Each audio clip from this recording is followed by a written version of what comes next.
The wind screamed through the trees, rattling the shutters of the small wooden cabin. Snow piled high against the door, threatening to bury the world in silence. Inside, the fire crackled weakly, its warmth barely holding back the cold that seeped through the walls. Ewan sat in his chair, staring at the flames. The isolation had become his companion.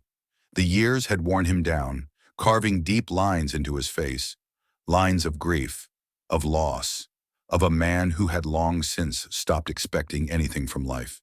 Then he heard it, a sound so faint he almost thought he imagined it, a howl, long, haunting, pained. His grip tightened around his mug. There were no packs in this part of the woods. He had lived here long enough to know that. The wolves had moved on years ago, just like everything else.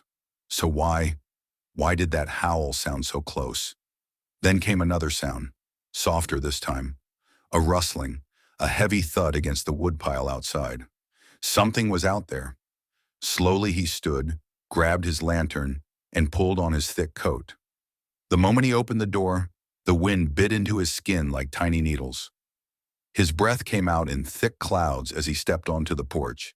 And then he saw it, a massive black wolf. Lying in the snow, its dark fur dusted with ice, blood staining the ground beneath it. Its chest rose and fell in slow, labored breaths. Ewan's heart pounded. A wounded wolf should have been snarling, struggling, fighting for survival.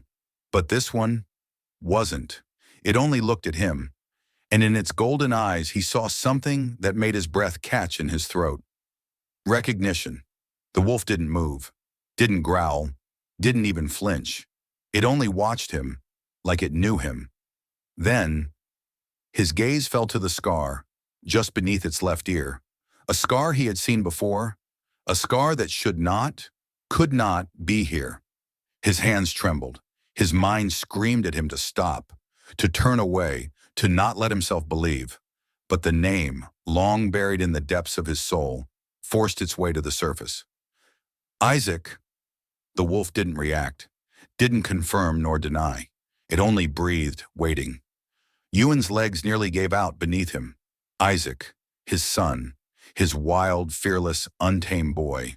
The boy who had loved the wolves, who had always run toward them, never away, who had laughed at the wind, danced in the snow, disappeared into the trees for hours, because he felt more at home with the beasts than with men. The boy Ewan had warned, had begged, had lost, a storm, a blizzard, a search that lasted for weeks, footprints, vanishing into the wild. No body, no trace, just an empty cabin, a hollow home, a father who could never forgive himself. But now, after all these years, after all the grief and guilt and endless nights of silence, he was here, not a boy, not lost, but a wolf.